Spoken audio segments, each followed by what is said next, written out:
In today's video, I'm going to teach you how to create folders and files in Microsoft OneDrive.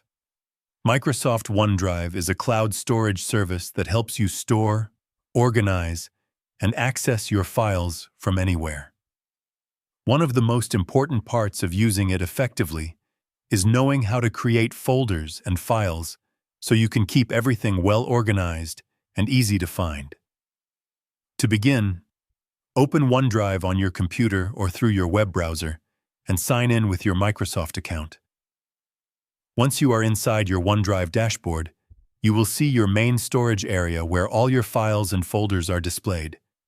If you want to create a new folder, look for the New button at the top of the page. Click on it, and then select the option labeled Folder. A prompt will appear asking you to name your folder. Type in a clear and meaningful name that describes what you will store inside it. Then confirm to create the folder. The new folder will now appear in your OneDrive storage. After creating a folder, you can open it by clicking on it. This helps you keep your files organized by category, such as documents, images, or work projects. Inside the folder, you can continue organizing your content in a structured way. To create a new file directly in OneDrive, click on the same New button again.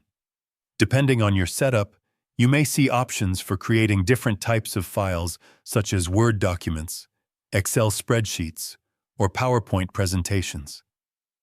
Select the type of file you want to create, and OneDrive will open it in the appropriate online Microsoft application. Once the file opens, you can start typing or adding content immediately. Your work will automatically be saved to OneDrive as you make changes, so you do not need to manually save it every time.